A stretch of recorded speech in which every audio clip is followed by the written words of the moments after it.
Hey everyone, and welcome back for another deep dive. Glad to be back. Today we're going to be exploring the world of fish keeping. Ooh, exciting. Yeah, specifically, someone's journey to find the right plants for their outdoor ponds. That sounds pretty relatable. Yeah, for sure. Like anyone who's ever struggled with their garden can relate to this. I've definitely been there. So we're looking at a blog post called Notes on Fish Keeping, Part 73, Reevaluating the Second Batch of Aquatic Plants. Part 73. Wow, they've been at this for a while. I know, right.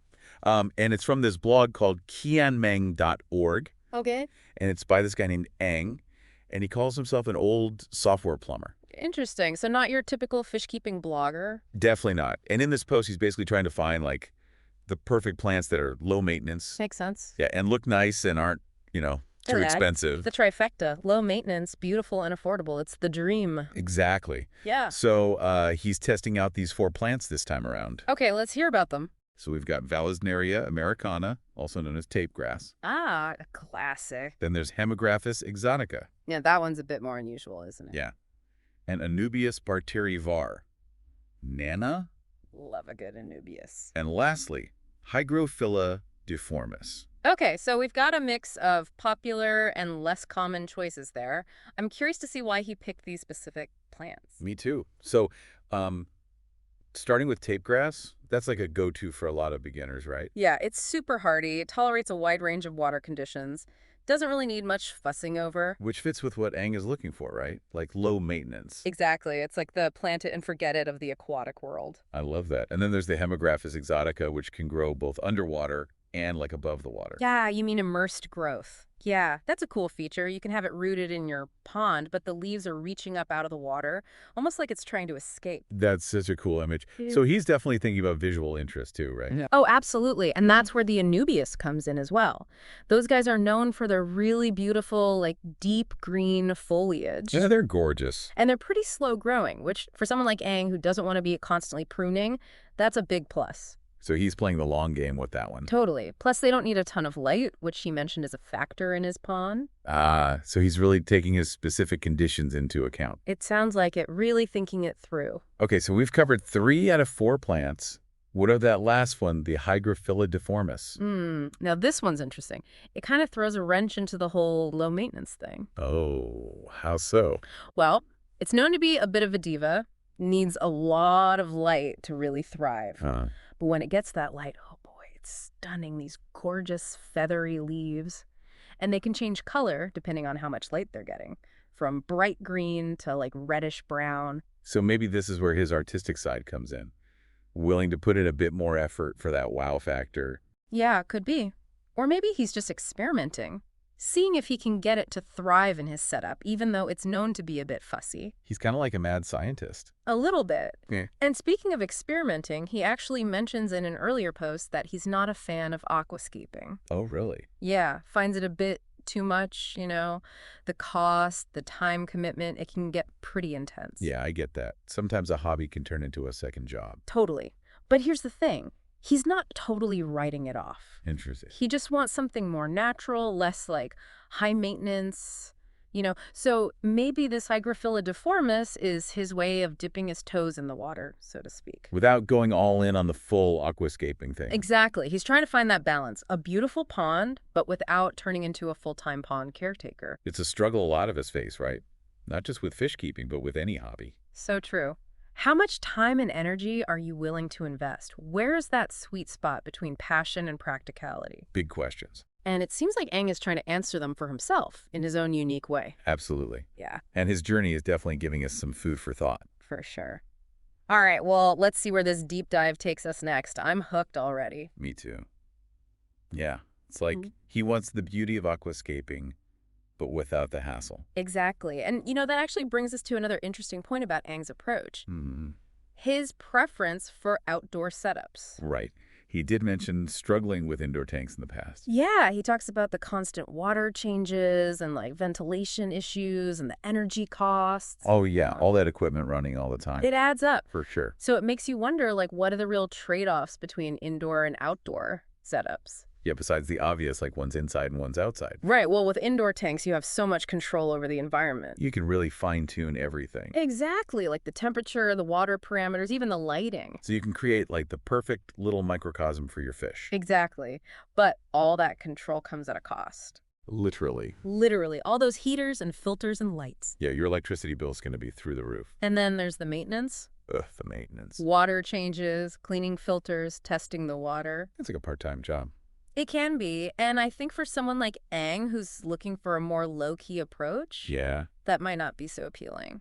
Especially when you consider that nature already have like built-in systems for all that stuff. Right. Like outdoor ponds can benefit from natural sunlight for warmth and plant growth.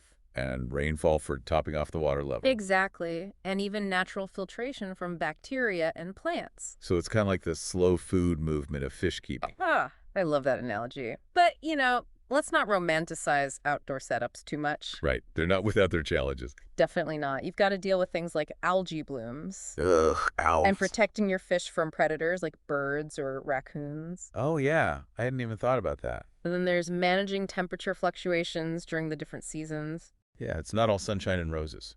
Not quite. But I think for someone like Aang who values a more natural, hands-off approach, Yeah. the benefits probably outweigh the challenges. Especially since he's not into the whole aquascaping scene. Which, as we know, can be pretty intense. So it sounds like he's found his niche. I think so. And his plant choices reflect that. For sure. Each one seems carefully selected to fit his vision of a low-maintenance, beautiful pond. Right. We talked about all that already, but there's this one thing that stood out to me in his post. Oh, what's that? His uncertainty about plant identification. Oh, yeah. He mentioned not being 100% sure if he'd identified all the plants correctly. Yeah, and I kind of love that about him. Me too. It's so refreshing, It is. Like, in a world where everyone seems to be an expert at everything, Yeah. it's nice to see someone just be honest about what they don't know. And willing to learn. Exactly. It's a reminder that even experienced fish keepers are constantly learning and adapting. That's what makes this hobby so cool. Oh, Right? There's always something new to discover. totally.